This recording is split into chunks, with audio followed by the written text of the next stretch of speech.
Assalamualaikum warahmatullahi wabarakatuh.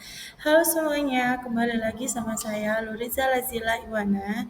Saya dari Prodi Sistem Informasi semester 3. Oke, di kesempatan kali ini, di video ini saya ingin menjelaskan tentang Flogoritem. Nah, apa sih Flogoritem ini? Flogoritem adalah aplikasi yang digunakan untuk membuat, memahami, dan menjalankan algoritma dalam bentuk flowchart atau diagram alir. Nah, dengan Flogoritem, kita dapat melihat bagaimana alur kerja suatu program tanpa harus langsung menulis kode. Nah, aplikasi ini cocok banget untuk pemula yang seperti kita ini, untuk pemula yang baru terjun di dunia sistem informasi. Oke, Flogoritem merupakan perangkat lunak visual yang membantu pengguna membuat algoritma berbentuk diagram alir. Nah, diagram alir yang saya maksud itu saya punya contohnya seperti ini. Nah, ini contoh penggunaan algoritma. Nanti saya akan jelaskan tentang ini. Oke. Nah, Flogoritem sendiri itu adalah gabungan dari dua kata, yaitu flowchart dan algoritma. Flowchart yaitu diagram alir, sedangkan algoritma adalah langkah-langkah logis untuk menyelesaikan suatu masalah. Nah, setelah itu kita akan membuka aplikasinya. Nah, ini halaman utama dari aplikasi Flogoritem. Oke. Nah, dengan menggunakan Flogoritem, kita bisa membuat struktur logika program tanpa kesalahan sintak, menjalankan program secara simulasi, dan mengekspor hasil ke berbagai bahasa pemrograman seperti CSS, Java, Python, seperti itu. Nah, setelah itu,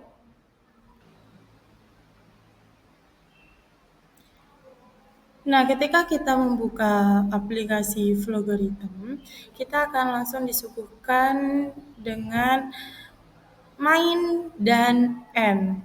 Nah, ini adalah start dan ini end ketika sudah selesai kita gunakan. Nah, di sini kalau kita ingin memunculkan simbol-simbol, kita bisa mencet panah ini.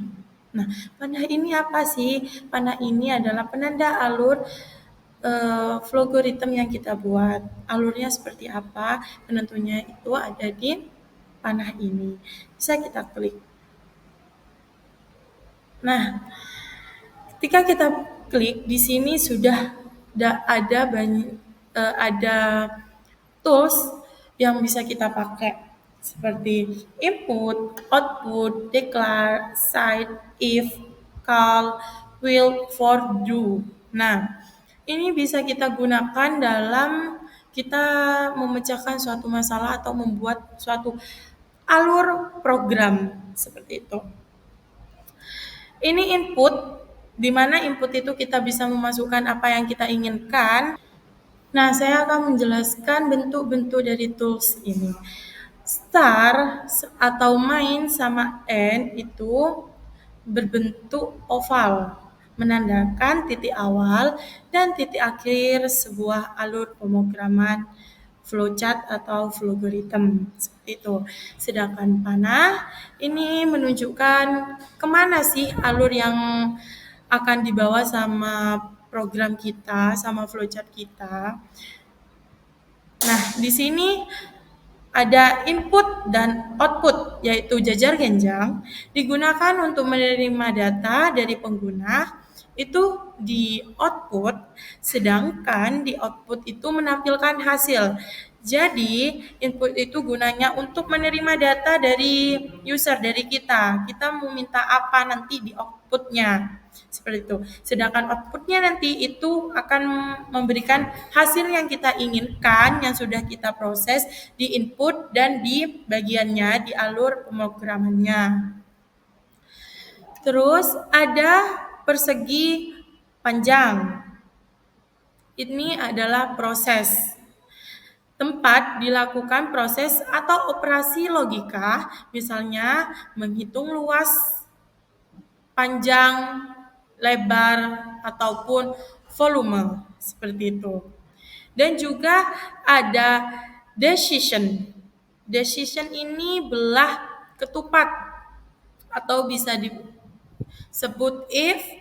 Nah, itu digunakan untuk menunjukkan percabangan logika seperti kondisi bercabang. Jika lulus, misal contohnya jika lulus atau tidak lulus. Jadi kalau ini ada di suatu logika pemrograman yang bercabang, kita bisa menggunakan if atau decision, belah ketupat. Nah, kita bisa menggunakan ini jika emang ada di suatu situasi yang bercabang gitu, yang kita inginkan, kayak misal kita punya program kalau nilai 3,51 itu lulus, kalau nilainya 2,1 itu tidak lulus. Nah, itu kan sudah bercabang kan, beda, kita bisa pakai yang ini. Setelah itu loop atau perulangan. Ini looping atau perulangan digunakan untuk mengulang langkah tertentu beberapa kali. Misal kayak hitung kelipatan 2 dari angka 2 sampai 10. Berapa kelipatan dari 2? Itu akan terus menghitung sampai 10 itu habis gitu loh. Misal kan kelipatan 2, kita mulai dari angka 2, berarti 2, 4, 6, 8, sampai 10 seperti itu. Kita bisa di perulangan gitu. Nah, di situ panah itu menunjukkan arah alir logika dari satu langkah ke langkah berikutnya. Seperti itu. Jadi ini yang sering banget kita gunakan, beberapa tools yang sering banget kita gunakan sebagai pemula. Saya pun juga begitu. Yang input, output, declare, sign, if, call, will, for, do. Ini looping, ini control, ini variable, ini output dan input. Seperti itu. Nah, kita kan sudah belajar tentang input, output, terus sign, if, well, ini kayak looping, control kita sudah bahas. Nah, sekarang kita bahas yang ada sejajar di sini. Sedikit kita bahas di sini. Nah, untuk film ini digunakan fungsinya untuk membuat flowchart baru, membuka algoritma yang sudah kita buat, untuk menyimpan flowchart yang sudah kita buat, dan mengekspor ke bahasa pemrograman, misal Python, Java, C++, seperti itu. Sedangkan di menu edit kita ini berisi fungsi untuk undo, redo, cut, copy, paste, delete, save, seperti itu. Sedangkan di program menu ini dipakai untuk menjelaskan program, mengatur variabel, melihat sumber kode di program ini. Ini penampilannya. Terus di menu yang ini itu untuk mengatur tampilan, mengubah warna tema flowgorithm, mengubah style garis, mengatur ukuran elemen flowchart, seperti itu. Ini ada di menu ini. Terus di window menu ini itu mengatur jendela tampilan, menyembunyikan atau memunculkan panel dan pengaturan layout. Nah, di tools menu ini adalah berisi alat tambahan flowchart checker atau check error, terus procedure code generation, convert ke bahasa pemrograman. Ini ada di tools ini.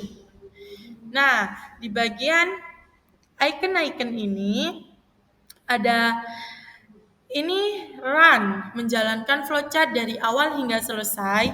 Jadi flowchart yang kita bikin tuh bisa kita jalankan kalau serasa kita sudah selesai, bisa kita coba di sini. Apakah alur flowchart yang sudah kita bikin itu sudah benar atau bagaimana? Nah, untuk ini adalah pause, menghentikan sementara proses running program. Terus di ini itu ada stop, menghentikan program sepenuhnya. Ini step in atau step over untuk menjalankan program per langkah agar kamu tahu alur logikanya, jalan dari mana dan kemana. Jadi kamu tidak bingung sendiri. Oh, ini kok bisa gini ya? Ini kita bisa meminta bantuan di sini. Terus di icon sampingnya ini kita bahas di selanjutnya. Nah, video kali ini kita cuman bahas tentang itu saja dulu. Nanti di video selanjutnya kita akan bahas lebih banyak di flowchart. Kita nanti bisa membahas apa sih kegunaannya ini di video selanjutnya ya. Semoga kita semua bisa memanfaatkan Flowgorithm sebaik mungkin, bisa membantu kita. Oh ya, saya ingin memberikan satu informasi, Flowgorithm itu aplikasi yang mudah banget kita gunakan dan juga gratis. Itu adalah keunggulan dari Flowgorithm. Kenapa saya kok mau mempromosikan Flowgorithm? Karena tujuan saya memperkenalkan Flowgorithm ini untuk memudah teman-teman yang ingin membuat alur pemrograman gitu. Jadi biar lebih mudah dan juga gratis tanpa biaya seperti itu. Oke, kesimpulannya Flowgorithm ini alat visual untuk memahami dasar algoritma dan logika pemrograman untuk pemula. Nah, sekian video dari saya, kurang lebihnya mohon maaf. Wassalamualaikum warahmatullahi wabarakatuh. See you next time di video selanjutnya ya. Bye-bye.